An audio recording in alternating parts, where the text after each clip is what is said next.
We're continuing our series on Go. Talagang tayo si Lord kasi when he was about to ascend, nung siya na po ay pupunta ng heaven, siya po ay may huling habilin po sa atin. And I don't know about you, church, kung ikaw ay kukunin na ni Lord, ano kaya yung last message mo? Siyempre, hindi ka naman pwedeng mang trip-trip na lang, di ba? Hindi mo pwedeng halman, nanay mo, no? Yung huling habilin mo sa anak mo, anak, pakisampay yung labahin sa bahay. Hindi mo pwedeng gano'n, di ba? Like, o kaya, anak, yung hugasan mo yung plato, last day mo na! Ibig sabihin, kung last day, it's very important. Kailangan natin pakinggan. So, si Jesus, may last, kumbaga, habilin po siya, or last will and testament niya, or statement niya sa mga anak niya, and that's what we're gonna talk about today. So, we're actually in our third part. Sino po na dito last week? Wala, no? Pinag-usapan po natin, we're called to go. The first week, talagang pinag-usapan rin po natin, ready, set, go, right? Na si Lord, hinanda na po tayo. Today, we're gonna talk about a different topic. So, if you have your Bibles, let's go to Matthew 28, verses 19 to 20. Basahin po natin. Go, therefore, and make disciples of all the nations, baptizing them in the name of the Father, and of the Son, and of the Holy Spirit, teaching them to observe all things that I have commanded you. And lo, I am with you always, even to the end of the age. Amen. I want to title my message this afternoon, Let It Go. Pakisabi sa katabi mo, pakawalan mo na siya. Sige nga, sige mo. Pakawalan mo na siya. Alright, joke lang. Yung iba seryoso, parang ayaw kong kausapin yung katabi ko. Anyway, before we continue, can we just close our eyes again for a moment? And in our own prayer, in our own language, let's just welcome the Holy Spirit today.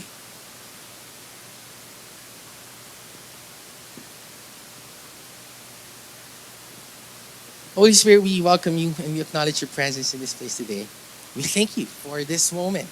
It's another opportunity for us to learn, to grow, to be intimate with you. And so let it be, O Lord. Holy Spirit, open our hearts that we would fully receive your word today.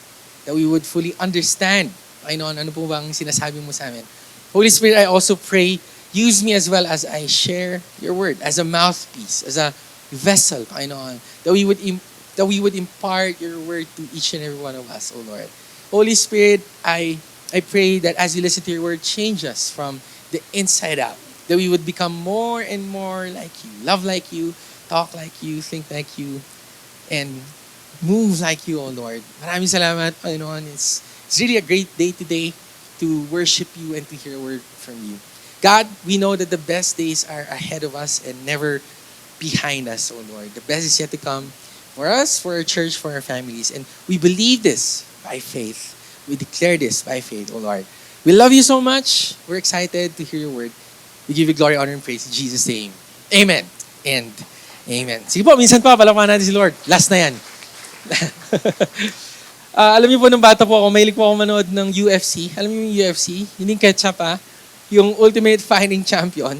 So, especially wrestling. Nung bata kami, yung drummer kayo na si Archie, bata pa lang po kami, mahilig po kaming manood ng wrestling. Nung panahon na totoo pa Ngayon kasi talagang halata mo ng peke na Di ba? Wala nang dugo, talagang halatang scripted na. Noon kasi may dugo-dugo pa No?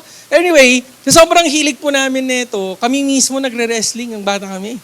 Meron po akong naka-wrestling noon na mas malaki sa akin. Talaga, mas malaki po sa akin. Sila Tita Carol noon, sila Pastor Bong, nagpa-practice sila sa baba, sa first floor nung bahay na yan. And then kami, nasa taas, nagre-wrestling. Habang nagpa-practice sila, nag-worship sila doon, feel nila yung presence ng Lord, kumakanta silang hallelujah. Kami doon sa taas, nagre-wrestling. Parang si Jacob lang. Anyway, itong lalaking to, nag-wrestling kami, and then nabalibag ko siyang gano'n. Imagine niyo sa lead kong to, nabalibag ko siya, parang David and Goliath. Tapos dumugo yung ilong niya, iyak ng iyak. Iyak ng iyak. Kasi we're really fond of watching this. And especially yung UFC when I was getting older, ito talaga pinapanood po namin. And one of the people that I was watching is si Conor McGregor. Very entertaining. Di ba? Yung mga interviews pa lang niya, talagang sobrang wild niya. But the reason why I'm telling this is sa UFC po kasi may mga different weight division. Di ba? May heavyweight, may welterweight, may lightweight. So kung titignan mo yung katabi mo saglit, anong weight division kaya siya? Mga lightweight siguro.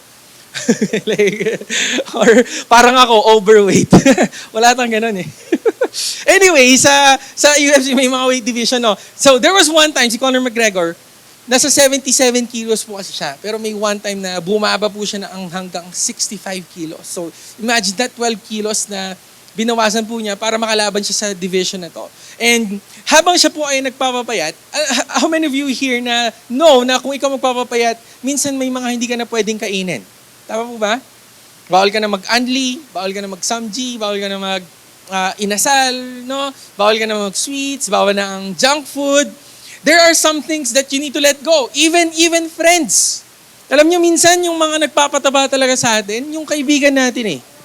Kasi aya ng aya. Wala na yung pera, labas pa kayo ng labas. Diba?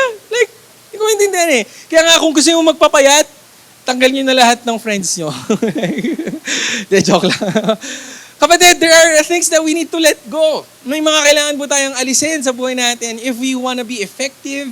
Just like Conor McGregor, kung gusto natin manalo, no? Kung gusto po natin magkaroon ng influence, there are things that we need to let go. And you know what? The same thing with our Christian life. See, we're in a fight. Okay, nasa labanan rin po tayo. Sabi nga po ng salita, I think that's in Romans, that we fight not against flesh and blood, but against principalities and rulers of this dark age. So, spiritual battle po pala tayo. And every day, we're in a fight. Okay, pero spiritual fight po ito. Now, if we want to win this fight, we also need to let go of some things. If we wanna go and make disciples, sabi nga ng salita, go and make disciples if we wanna be effective.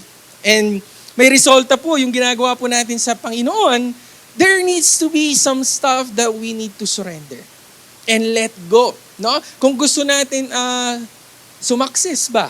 Yung sumakses at nakikita ko na si Jesus step by step ba na success, no? Hindi nyo gets yun eh, no? Anyway, research nyo na lang, no? I-search nyo lang sa Google success, kilala nyo na yun. Anyway, kung gusto natin sumakses talaga, there are some things that we need to let go in our life. Actually, kaya nga, yun po yung title natin, Let It Go. No, hindi po to Frozen, okay? Hindi po to si Elsa, okay? And, di ba? So, actually, may knock-knock nga ako. Gusto niyo ng knock-knock? Knock-knock? Knock-knock! Edsa. Edsa, do you wanna build a snowman? Di nyo alam yung kantang yun kasi, no? Anyway, yung Let It Go, hindi po ito kanta ng Frozen, right? Itong Let It Go na to, we need to let go. Sometimes, if we wanna be effective in the kingdom or the ministry for the Lord, there are some things that we need to let go. Maybe friends, di ba? Yung mga nag-BBI sa'yo, minsan, kailangan natin sila let go eh. Minsan, kailangan natin silang iwasan kung hindi na sila nakakatulong po sa atin. Maybe habits. May mga habits po tayong kailangan alisin. No? Actually, even food. If you want to grow in our relationship with the Lord, sometimes may fasting na tinatawag eh. Right? And there are some things that we need to let it go. Kailangan po natin alisin po sa buhay po natin if we really want to win this fight spiritually. Now, kung babalik po tayo sa verse po natin, ano po sabi ni Jesus, right?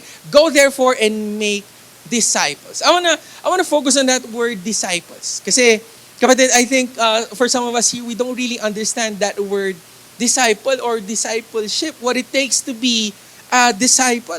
Sabi nga, ano po ba ang Greek word ng disciple? Iniisip ko nga, ni-research ko, sabi ko, ano kaya ibig sabihin nito? Ang Greek word po pala ng disciple is mateteosate. Okay, so hindi yung Japanese word, Greek yan. Mateteosate. It came from the word matete. Okay, ano po ba yon? Ibig sabihin nito, it's to be a learner, to be a student, to be a pupil. Sabi nga, ang Christian journey po kasi natin, hindi po ito perfect. Christian journey, our Christian life is not about perfection, it's about progress. Okay? So it's a process of learning and unlearning. May matututunan ka and may hindi ka rin tatanggalin ka ang natutunan mo before. Right? And that's what it means to be a disciple of the Lord. You're a student. Nag-aaral. Sino po dito yung mga nag-aaral? Yung literal na nag-aaral, yung legit. Okay, so marami nag-aaral. Meron yung one time, tinanong kami ng grupo, sino pang mag-aaral dito? Taas akong kamay. Sabi ko, because every day is a lesson. Sabi ko, okay. Hindi kayo tumatawa. Okay, anyway, to be a disciple is to be a learner. It's gonna be a process. Pag sabi process, hindi po siya minsan na okay ka na agad, no? Na disciple ka na agad, na natutuwa na agad. ang lahat sa'yo, sa buhay mo. No, it's gonna be a process. Sabi nga po sa Matthew 16 verse 22, look at this. Sabi ni Jesus, He said to His disciples, if anyone desires to come after me, kung gusto mo maging disciple ko, let him deny himself. Right? And take up his cross and follow me. Meron yung instance na tinawag ni Jesus maging disciple, tinawag niya, tara, sunod ka sa akin. Sabi ng isa, Lord, wait lang, naiwan ko yung labahin ko. Naiwan ko, magpapaalam muna ako sa magulang ko, yung mga alaga kong hayop, pakainin ko muna. Sabi ni Jesus, hindi, wag na sumama. Right? Because if we want to be closer to the Lord, may unti-unti pong mawawala talaga sa'yo. May unti-unti pong maaalis sa'yo. Right? If you want to be more intimate with the Lord, there are some things that need to go in our life. Sabi nga ng Lord, let Him deny Himself. Sometimes we need to be selfless. Kailangan natin minsan tanggalin din yung pride natin. Titignan mo yung katabi mo saglit. Mo pride ba yan? O amoy pride? Kasi yun yung panglaban niya. There are some things that need to go. If we want to be a disciple of the Lord, we need to deny ourselves and follow the Lord and take up our cross. Now, what are we gonna talk about today? Ano bang pag-uusapan po natin? Sabi ko nga, gusto po ma-focus yung word na disciple eh. Now, what does it mean to be a disciple of the Lord? No, ano bang ibig sabihin po nito? You know, last Thursday, nagkaroon po kami ng lessons dito. We invited a pastor to teach us here. Tawag po namin doon School of Theology sa mga leaders po namin. And that pastor was talking about different religions and nabanggit niya po yung mga saksi, yung mga Jehovah's Witness. Sabi niya, itong mga saksi na to, saan ba sila kilala? Sabi niya, kilala sila sa mga nagka-house to house eh. Tama ba? Natry niyo na ba yun? Yung parang may kakatok sa bahay niyo, no? Tapos mag-share sila ng paniniwala nila. You know? Pagka sinabing Jehovah's Witness, kilala sila sa ganun. Pagka sinabi namang INC, saan naman sila kilala? Kilala po sila sa never nag-a-absent sa church. Alam niyo, pag nag-absent ka pala doon, talagang pupuntahan kayo, no? Kaya nga, sana gawin kaya rin natin yun. Pag nag-absent kayo, pupuntahan kayo. Hindi, joke lang. Pero my point is, kung sinabing INC, yan yung mga hindi uma-absent sa church. Pagka sinabing Jehovah's Witness, yan yung mga nag-house. Now, kung isipin natin, pagka sinabing COG Baguio, saan kaya tayo kilala, no? Diba? Kasi usually pagka born-again Christian, masyadong light yung treatment. Diba? Parang mag-church ka lang kung kailan gusto. Masyado tayong minsan, masyadong mabait, masyadong puro freedom ang pinopromote po natin. And pinag-usapan namin na pagka isang Kristiyano, born-again Christian, saan kaya siya nakikilala? And yung pag-uusapan po natin, what does it mean to be a disciple of the Lord? Number one, if you're a disciple of the Lord, you need to follow Jesus. You need to follow in His footsteps. Ano po ba ang ibig sabihin ng follow na to? What does it mean to follow the Lord? Saan ba natin ito usually naririnig? Di ba yung word na follow? Next slide. Yung follow sa social media accounts, di ba? Pagka may IG ka, may fina-follow ka, no? Pinakita na agad ni Creflo eh. Pero anyway, sa social media kasi, di ba, yung word na followers, di ba, sa Facebook, di ba, followers. And by the way, yun na nga, pinopromote ko na nga yung social accounts natin. So, may Facebook tayo, no? May IG tayo, may TikTok tayo, may YouTube tayo. So, please like, follow, and subscribe, and share. So, lahat naman kayo may Facebook, no? So, check nyo yun. Kasi, nandiyan po lahat ng mga mga updates natin, mga activities po natin. Pero napansin nyo, yung mga taong fina-follow nyo, pansinin nyo lang saglit. Yung mga fina-follow nyo, minsan, lalo pag everyday mo na pinapanood yun, nagiging ganun ka na rin. Pansinin nyo saglit. Meron ako kakilala ng tito, pinapanood niya lagi yung Toro family. Ayun, nagiging Toro na rin siya. Pagka tumawa siya, parang Toro talaga eh. Ako, pina-follow ko si Chef Ninong Rai eh. Kaya, nahihilig ako sa pagluluto talaga eh. Pero pansinin nyo, yung pina-follow nyo, hindi nyo namamalayan, nagiging ganun ka na rin. Pananalita nyo, di ba? Yung kakilala ko, pinapanood niya lagi yung babaeng to, tas yung word niya lagi, sumakses. Ganun na lagi. Nagiging ganun ka kasi. Right? Whoever you follow, nagiging ganun ka. You're gonna look like that person. You're gonna sound like that person. You're gonna talk like that person. Kaya kapatid, sana ingatan po natin yung mga pina-follow po natin sa IG. Tama po ba? Yan po ba? Sa IG, sa TikTok, sa YouTube, lahat po ng pina-follow natin, we need to take care of that because who we follow, we're gonna be and look like that person. Okay? So ngayon, Ano bang ibig sabihin ng to be a follower of Jesus? To follow in His footsteps. Ang ibig sabihin po nito, kapatid, para sa atin is, do you love like Jesus? Do you think like Jesus? Do you talk like Jesus? Do you move like Jesus? Tingnan mo kayo katabi mo saglit. Kamukha niyo na ba si Jesus? Di pa eh. Ang layo. Long hair lang, pero ang layo pa. No?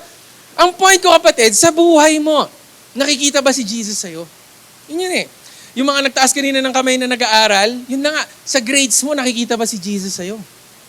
Chinek yung papel mo. Oh, look, Kuya Moses, talaga. Parang nakikita si Jesus sa akin. Nakita yung exam. Oh, kasi puro cross yung exam. Puro cross si Jesus cross. Okay, anyway.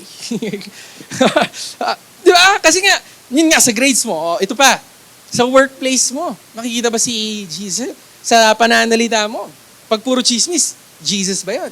Right? Does people see the Jesus in you? That's my point. Kasi kapatid, if we're really a follower of the Lord, we need to follow in His footsteps. Kung ano yung ginawa niya, dapat ganun din yung ginagawa natin.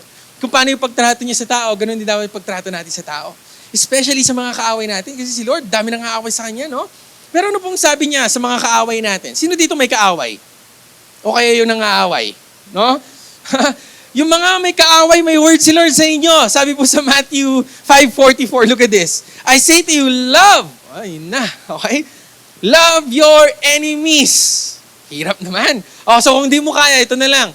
Bless those who curse you. Hindi nyo pa rin kaya. Sige, okay lang. Do good. Okay, gawa mo na lang daw mabuti.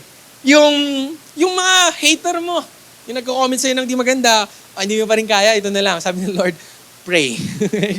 Mag-pray ka na lang. Pray for those who spitefully use you. Pero yung prayer nyo, kasi meron ako narinig, pray for your enemies. Lord, sana kunin mo na siya. Huwag naman ganon. Di ba? Hindi, ito nga, hindi nga natin ito pinag-pray. Siguro magandang prayer natin, no? Lord, bigyan mo ako ng lakas na mapatawad ko to. O, di ba? Di ba? Lord, bigyan mo ako ng lakas na mahalin ko to. Di ba? Kailan yung last time na nag-pray tayong ganon, no? And sabi ni Jesus, you wanna be my follower? You wanna be my disciple? You follow in my footsteps. You love your enemies. Ito pa, may sinabi pang Panginoon in Matthew 5:39. Look at this. I tell you not to resist an evil person. But whoever slaps you, sinampal ka sa right cheek mo, i-offer mo pa tayong kabila. Grabe naman. Sabi ko parang, Lord, ang hirap naman nito. Well, actually, may isang pastor nga na ganito, no? I think nakwento ko na ito before, but for the sake of people na hindi pa narito, there was a pastor that I heard, a story na may na-meet po siyang isang successful person. I think he was a Muslim. And sinasabi niya, kayong mga Kristiyano, hindi kayo naniniwala sa Bible niyo talaga. Kasi kung ano yung sinabi ng Bible niyo, hindi talaga niyo fina-follow. You're not a follower of Jesus. So sabi ng pastor, paano mo nasabi? And then out of nowhere, sinampal po siya ng Muslim na to. O, kita mo. Tapos syempre yung pastor nagulat, ba't mo ka sinampal? Kasi sabi sa Bible niyo, pagka sinampal ka sa kabila, i-offer mo yung kabila. Tingnan mo, hindi mo offer yung mukha mo. So siya, as a pastor, like, ito ba talaga yung way para maniwala ka kay Lord? Or marespeto mo ang Kristiyano? So ano pong ginawa niya? In-offer niya yung kabila. Sinampal po ulit siya. Okay? Ayun, hindi na bago. Pero after that day, kapatid, nagkaroon ng hunger itong Muslim na to at nabago po siya na ating Panginoon. Now he's a follower of the Lord. Palapan nga natin si Lord for a moment. Ano sinasabi ko? Magpasampal ba tayo? Hindi. Okay? What I'm trying to say is, let's follow in the footsteps of the Lord. How we treat people, how we love people, how we love our enemies. May binabasa po akong libro ngayon, and it's a book by Liza TerKeurst. Hindi ko alam kung paano i-pronounce pangalan niya. No? Pero may book po siya, sabi doon, Forgiving What You Can't Forget. Kasi kapatid, pagka may nanakit sa'yo, minsan hindi mo makalimutan eh. Tama ba? Lalo pagka sinaktan ka nung ex mo, no? Lalakad ka sa session, tapos maalala mo, dito kayo kumakain, tapos magbabalik na lahat. Tapos wala ka na sa mood. O kaya may nakasalubong ka, kaamoy niya. Nabalik lahat talaga, nasasaktan ka pa rin, no? Parang hindi mo makalimutan. So si Liza, sabi niya, no, you can forgive what you can't forget. And ano po bang story po niya? Siya po ay may asawa and her husband cheated on her. Nagkaroon ng immorality. Pero alam niyo po bang ginawa ni Liza? Hindi po siya bumawi.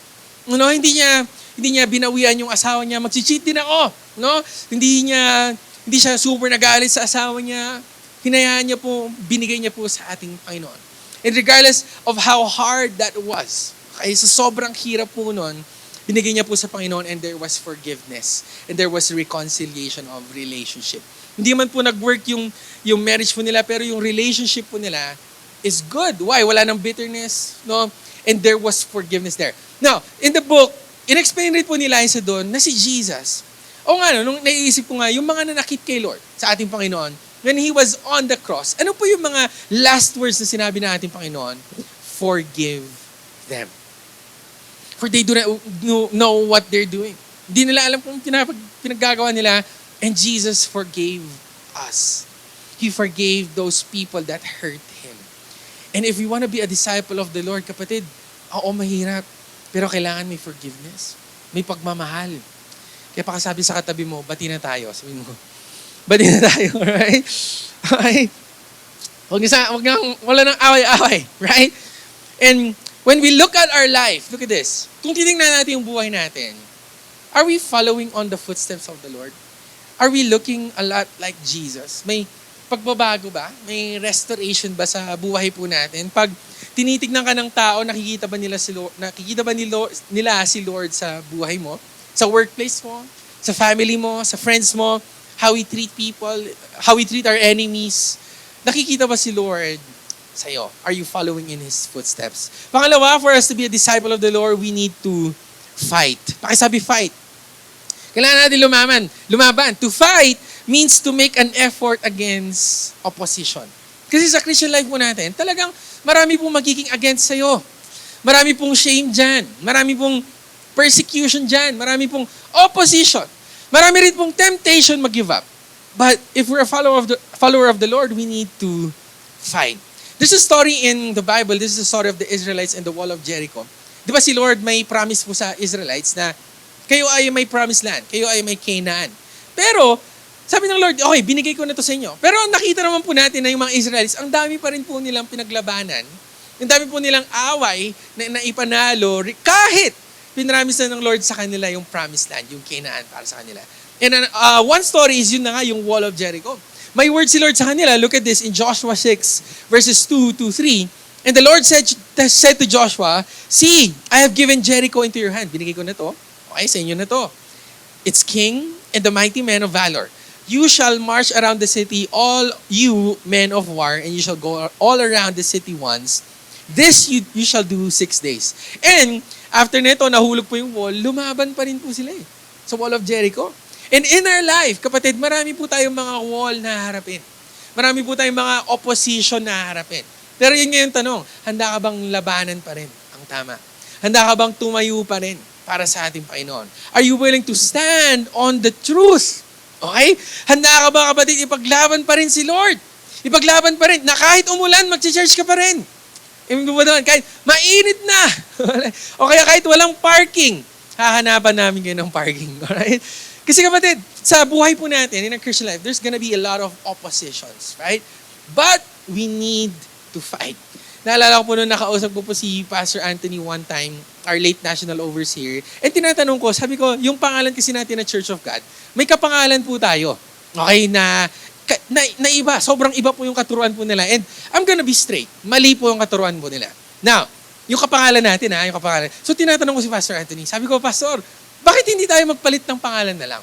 Huwag ng Church of God, parang ibahin na natin, parang God's Church. Parang gano'n. Something like that. Parang medyo malapit pa rin, no? Kasi sabi ko, nalilito yung mga tao eh. Pag sinabi Church of God, ay, kayo ba yung ganito? No? So, sabi ko, bakit gano'n? Sabi niya, Moses, tayo yung tama. Tayo yung tama, tapos tayo yung mag-give up. Tayo yung tama, tapos tayo yung manlalambot. No? Hindi natin tatayuan yung tama. So, at that moment, sabi ko, oo nga, no, dapat nga tayuan natin ang tama. Amen po ba doon? Kaya pa sabi sa katabi mo, tayuan mo. No? Kung nahihirapan ka na, labanan mo. Right? Yung mga naantok ngayon, labanan mo ang antok mo. Right? Because we need to fight. And did you know, nung kami po ay nagsisensus po nung last Tuesday, pakita lang natin yung picture natin, no, saglit. Nung lumabas po kami sa Pakdal, no, sa Maria Basa, Ang dami rin po naming opposition na napuntahan. Isa na po doon yung manok na kasama ko dyan. So, tingnan nyo. tingnan nyo yung tinong manok sa akin. Dadaan kami dyan, hinaharangan kami ng mga manok. Ayaw kaming padaanin, no? And then, ito pa. Okay, takot ako sa aso kasi nakagat na ako nung bata ko. And syempre, yung mga bahay po dyan, sobrang daming aso. Meron nga po kaming isang lugar na hindi napuntahan eh. Kasi ang daming aso. Pero kapatid, yun na nga. Kahit may aso, sasabihin ba namin, Lord, may aso, wag na kami pupunta doon. No? Like, right? Ini-imagine ko nga yung mga disciples before. Ano ba yung mga persecution nila? Kilala si Peter, right? Si Peter na naglakad sa tubig. Si Peter, yung persecution po niya, nung pinatay po siya, he was crucified upside down. Pabaliktad po siya. And I think that was John na tinali po siya sa kabayo tapos tinakbo-takbong ganun. Ganun po siya namatay. Si Stephen, he was stoned to death. Hindi po yung stone na overdose ng drugs, ha? Stoned. Like ibang stone dyan, ha? Stone na literal, okay na, tinapunan ng bato. Okay? So, imagine ko, grabe yung persecution nila noon. Tapos ako, aso lang. Like, manok lang. Katayin ko yan, eh. Di ba? Tama. And during this time, kahit may opposition, kahit hindi po kami sanay, we fought for it. Because I really wanted this. Gusto ko na matapos natin yung mission. Gusto tayo natin yung mission. Even sa mga letters, ang dami pong opposition. But as a Christian, we need to fight against this. Kailangan natin courage, kailangan natin strength, kapatid, para malagpasan po ito. Ituloy natin. Amen po ba doon? Kaya sana walang iwanan. Sa COG Baguio, walang iwanan. Amen po ba doon? Sige, palakpan nga natin si Lord for a moment. Sana, yung mga nakikita ko po ngayon, makikita ko po kayo every Sunday. Amen? Right? And may Wednesday pa tayo, revival night. Sa mga youth, I want to invite everyone. May Friday, YE nights po tayo. Masaya yon. I invite you this Friday, specifically this Friday. Magpa-party tayo dito this Friday, no? Okay, so sa mga youth, punta po kayo this Friday. Anyway, sana kapatid, tuloy-tuloy po tayo. Ipaglaban po natin yung relationship natin kay Lord. And we're gonna fight. Now, the question is, are you willing to fight even when it gets hard? Kasi kung ang habol lang natin sa Christianity is easy, nasa maling lugar ka. Right? Kasi si Lord, hindi po niya pinramis ang easy. Ang pinramis po niya, victory. Amen po ba doon? So, when it gets hard, church, are you willing to fight? And lastly, if you're a follower of the Lord, you need to be founded in the Word of God. Kailangan kapatid, may foundation po tayo. Ewan ko po kung na-try nyo na po or nakita nyo na po may pinapatayong bahay. Ang una pong ginagawa para magpatayo ng bahay is to build a foundation, right? Kailangan malalim po yan. Kailangan po malakas yan. And I was actually watching a podcast or a preaching, a talk about Dr. Henry Cloud. Siya po ay isang psychologist. He's studying the human behavior, yung mind po natin. And may binabanggit siya na as human beings, may foundation rin po tayo. Ang foundation po natin is connections natin with people. Kasi pansinin nyo, hindi ka makakarating sa kinaroroonan mo ngayon kung hindi dahil sa connection mo. Tama mo ba? Actually, pagpunta nyo pa lang ng church dito, may nag-invite po sa inyo eh. May nag-connect sa inyo. Sa job nyo, may nag-connect sa inyo. Sa school na yan, para malagpasan mo yung hardest point in your life, may mga kaibigan ka. And our foundation is our connections with people. So, kung yun pala ang magbibuild sa atin, sana alagaan po natin yung connections natin. Especially, connection natin sa ating Panginoon. Kung ang foundation po natin is connections, let's also take care of our connection with the Lord. Kaya siguro kapatid, easily tempted tayo. Kaya siguro kapatid, easily discouraged tayo. Easily sinful tayo. Easily giving up into temptation tayo. Why? Kasi siguro hindi tayo connected kay Lord eh. Alam niyo, one time sa bahay, sa Camp 7 po kasi, madalas kami mawalan ng internet doon. Kuryente muna. Madalas kami mawalan ng kuryente doon. And then, internet na rin. Okay, yung internet namin is PLDT, shout out. Sana pabilisan nyo. Sana hindi na mawalan ng internet to. Okay. One time, nawalan kami internet, tuloy-tuloy. Tagal na, tapos report, walang nangyayari. Tuloy-tuloy. And then nagkaroon. So tuwang-tuwa ako. And then kinabukasan, nawala ulit. So ako nagtataka ako, sabi ko, re-report ko nga to. Ni-report ko. And then, tinitignan ko yung router namin. Sabi ko, ba't walang ilaw? Yun pala, hindi nakasaksak. Kaya walang internet kasi hindi nakasaksak. Okay? Kapatid, yun na ang tanong eh. Siguro kaya tayo nawawalan na ng energy and ng joy and ng peace. Kapatid, nakasaksak ka pa ba kay Lord? Nakasaksak ka pa ba sa Word niya? Are you still reading His Word? Well, Jesus told us that the Word is daily bread. He is the daily bread. He's the living bread. Okay? And man shall not live by bread alone. Sino po dito kumakain every day? Okay. O, kumakain 3 times a day. 5 times a day. 10 times. Bigla lang 10 times a day daw. Grabe naman, no? Kapatid, yun na nga eh. Kung kumakain tayo every day, bakit kung sinabi ng Lord, ang Bible, ang Word, is food, di dapat kinakain din natin to every day. Right? Kaya siguro wala tayong power, kaya siguro wala tayong joy, kasi disconnected na tayo. Parang PLDT. Right? Actually, kung isipin nga natin, parang newborn baby, no? Newborn baby, pakita natin saglit. Sino po dito nakakita ng newborn baby? No? Siyempre, yung mga nanay, no? Pag nakakita nyo. Ang baby, pagkalabas niyan, iiyak yan, di ba? No, iiyak yan. Iiyak yan, kapatid. Bakit siya umiiyak? Bakit siya umiiyak?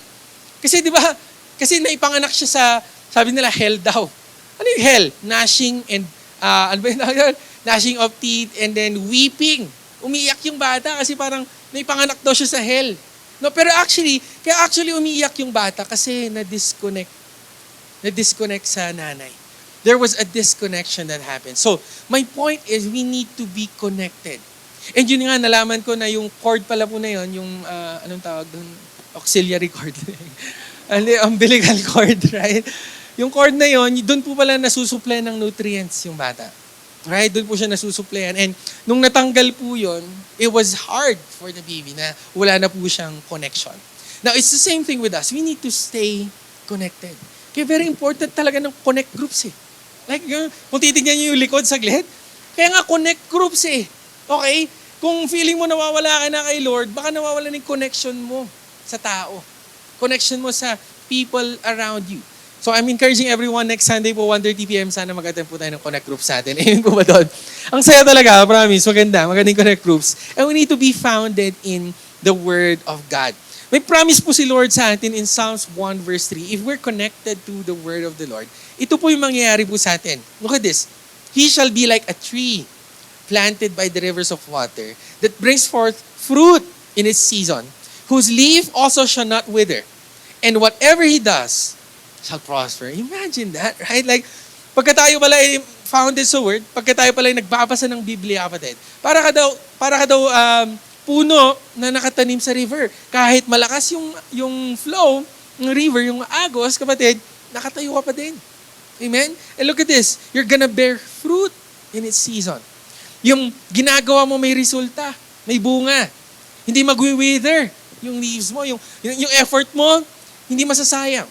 Okay? Siguro yung buhok mo lang magwi-wither, pero yung mga resulta mo, kapatid, hindi po nasasayang. And look at this. Sabi niya dito, everything you do will prosper. Imagine that, right? Like, isn't it amazing na nagbabasa ka na, natututo ka na, nag-grow ka na kay Lord, tapos may blessing pa. Right? And that's how important reading and being founded in the Word is sa buhay po natin. So, if you are a follower of the Lord, you need to be founded. Now, church, kaya po yung title po natin is Let It Go. Because if you want to be a follower or a disciple of the Lord Jesus, there are some things that we need to let go. Let go of our past habits, our bad habits. We need to be selfless. Let go of ourselves as well. We need to let go of bad connections. Kailangan po natin ng good connections, and we need to let it go.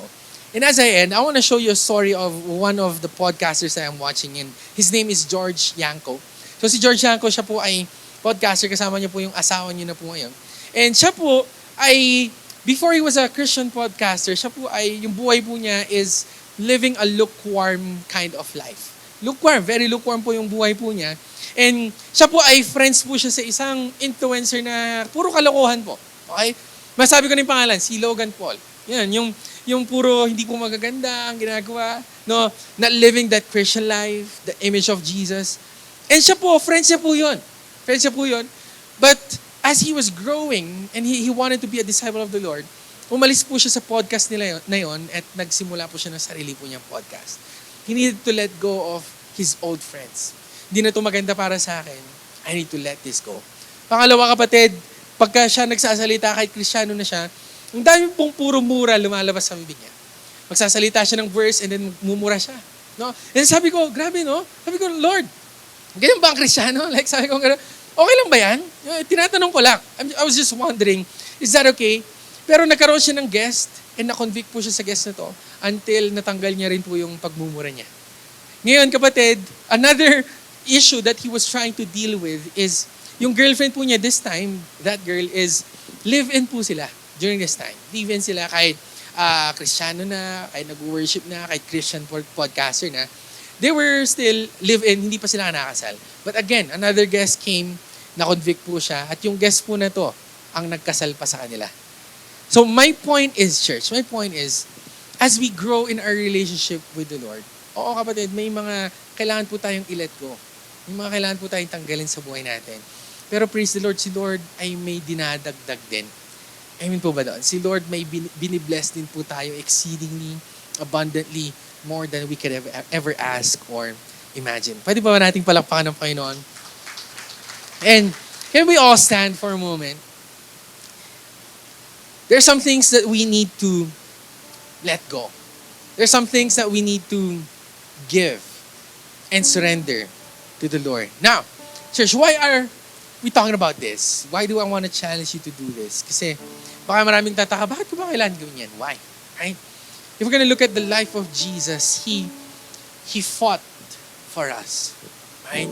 Because of sin, tayo po, yung mga kasalanan natin, we were destined to hell. We were going there. Papunta na po tayo doon because of all our sin. And the weight of that, the whole weight of the whole world. But Jesus, He fought. Kinaya niya po, binuhat niya po yung cross na yun na dapat tayo nagbuhat. And He gave His life. Took all that lashes. By His stripes, we are healed, sabi ng Panginoon. And by His nail-pierced hands, we have been forgiven. And Jesus, He endured the cross. That's what He did for you. He saved you. And all your past sins, your present sins, and your future sins, He already died for it. That's justice. Ang justice, kapatid, dapat tayo. Pero si Lord, He's very merciful and He's very gracious. Kinuha niya po yan. Ano po niya, ikaw kamahal, dahil gusto kanyang makasama. He died to save you. He died to give you life. Now, church, this is my challenge for everyone. Kung ginawa ni Lord yon, kapatid, para sa'yo. Ano kayang handa mo namang gawin para sa neighbor mo na hindi pa nakakilala kay Lord? Like, right? What can you do to save that person? I mean, you're not the Savior. Jesus is the Savior. What can you do para maipakilala yung Savior na to? Maybe we can make an effort. Maybe we can make a sacrifice. Maybe we can serve in church. Maybe we can volunteer. I don't know. But if Jesus did all of that for us, the question is, what can we do for Him? Ano naman po pwede po natin magawa para sa Panginoon? And right now, as you close our eyes today, take this time. This is between you and the Lord. Take this time to talk to God. And can we ask God, Lord, ano ba yung kailangan kong i-let go ngayon? Maybe it's a sin, it's a habit, it's procrastination, I don't know. Baka may pinapagawa si Lord sa'yo, no ka ng no. Maybe it's your yes that you need to let go right now. So right now, let's take this time to ask the Lord, Lord, what do you want me to let go? And as we let go, we're getting closer and closer to the Lord, deeper in Him.